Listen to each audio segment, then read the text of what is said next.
السلام علیکم ورحمۃ اللہ۔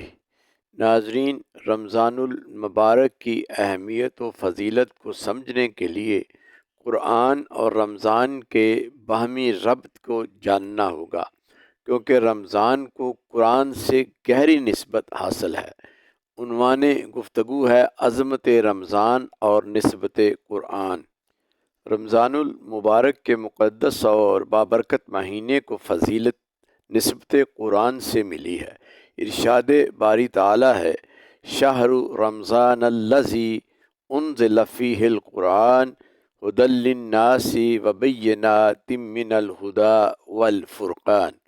رمضان وہ مہینہ ہے جس میں قرآن نازل کیا گیا، جو لوگوں کے لیے ہدایت ہے اور اس میں رہنمائی دینے والی اور حق و باطل میں تمیز کرنے والی روشن دلیلیں ہیں۔ گویا جس مہینے میں قرآن نازل ہوا، نزول قرآن کی برکت سے وہ مہینہ سال کے 12 مہینوں میں افضل ہو گیا کہ اس کا ذکر قرآن بنا دیا گیا، اور اس ماہ مبارک میں نفل کا اجر فرض کے برابر اور فرض کا اجر 70 گنا کر دیا گیا، اور بہت سی نیکیوں کے ثمرات 700 گنا تک بڑھا دیے گئے۔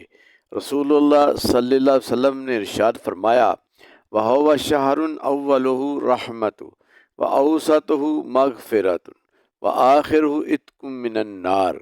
اس ماہ مبارک کا پہلا عشرہ رحمت، دوسرا مغفرت اور تیسرا نار جہنم سے خلاصی کا ہے۔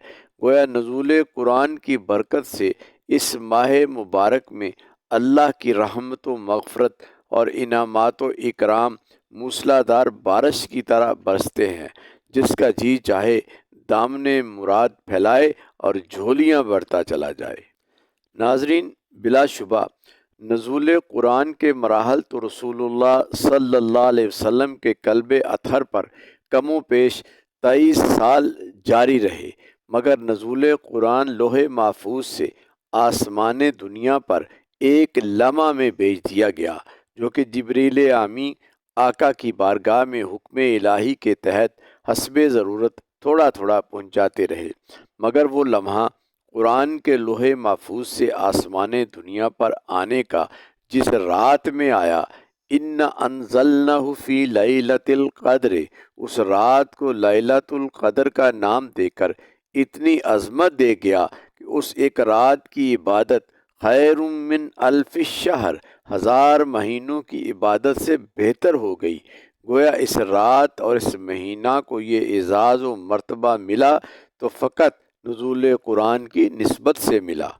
یہ بات بھی غور طلب ہے کہ یہ رات لیلۃ القدر نہ تو قرآن کی قاریہ ہے، نہ حافظہ، نہ عاملہ ہے، صرف نزول قرآن کے لمحہ کی نسبت سے سال کی 365 راتوں سے افضل قرار پائی، اور یہ رات جس مہینہ میں آئی وہ ماہ رمضان سال کے 12 مہینوں سے افضل قرار پایا، تو پھر اس سینہ علم نشرہ والے حبیب خدا کی عظمت و رفتوں کے کیا کہنے کہ جس کے قلب اطہر پر سارے کا سارا قرآن نازل بھی ہوا، انہوں نے کھول کھول کر ہمیں سنا بھی دیا، سمجھا بھی دیا اور عمل کر کے دکھا بھی دیا۔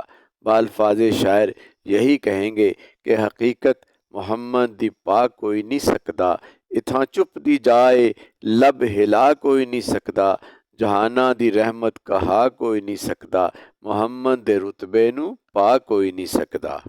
رمضان میں قرآن کی آمد کے ذکر سے متصل نزول قرآن کی حقیقت بھی آشکار کر دی گئی۔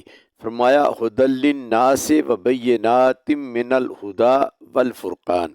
یہ قرآن لوگوں کے لیے ہدایت اور رہنمائی اور حق و باطل میں فیصلے کی روشن دلیلوں پر مشتمل ہے۔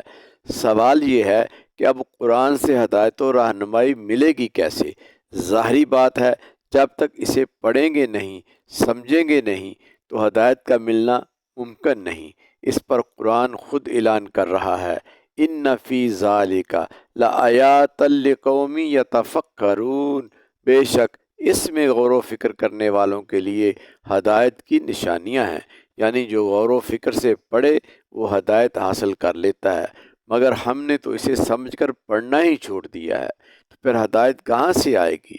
اس لیے قلندر لاہوری اقبال کا مشورہ ہے، قرآن میں ہوتا زن اے مرد مسلمان، اللہ کرے عطا تجھے جدت کردار۔ ناظرین، قرآن تو نصیحت، ہدایت و رہنمائی بانٹنے کے لیے پکار رہا ہے۔ کتاب انزلنہ الیک مبارک لیدبروا آیاتہ ولیتذکروا اولو الالباب۔ یہ قرآن ایک بابرکت کتاب ہے جسے ہم نے آپ کی طرف اس لیے نازل کیا ہے تاکہ وہ لوگ اس کی آیات پر غور کریں اور اس سے نصیحت حاصل کریں۔ مگر آج کا بحث مسلمان قرآن کی حقیقت سے غافل ہو کر رسوا و خوار ہو رہا ہے۔ ہمارے اسلاف جنہوں نے تعلیمات قرآنیہ کو اپنا اوڑھنا بچھونا بنائے رکھا، پھر دنیا ان کے زیر حکمران رہی، مگر ہم اپنے تاریخی ماضی کو بھی فراموش کیے بیٹھے ہیں، اور آج ہماری پستی و زوال اسی قرآن حکیم سے پہلو تہی کا نتیجہ ہے۔ کبھی اے نوجوان مسلم تدبر بھی کیا تو نے، وہ کیا گردوں تھا تو جس کا ایک ٹوٹا ہوا تارا۔ اس لیے اے مرد مسلمان، اگر کھویا ہوا وقار پھر سے حاصل کرنا ہے تو رازدار کائنات، حقیقت آشنائے دنیا و آخرت، نبی صادق کے اس فرمان پر توجہ کرنی ہوگی۔ راوی عمر فاروق رضی اللہ عنہ ہیں، فرمایا ان اللہ یرفع بہذا الکتاب اقواما ویدعو بہ آخرین۔ بے شک اللہ تعالیٰ اس کتاب کے ذریعے سے قوموں کو عروج دیتا ہے، اور جو اسے پس پشت ڈال دے اسے ذلت کی پستیوں میں گرا دیتا ہے۔ حضور صلی اللہ علیہ وسلم کے فرمان کے بعد کسی اور دلیل کی ضرورت باقی نہیں رہتی۔ ہمارے اسلاف کی عظمت تعلق قرآن سے ہی تھی۔ بالفاظ اقبال، وہ معزز تھے زمانے میں مسلمان ہو کر، ہم خوار ہوئے تارک قرآن ہو کر۔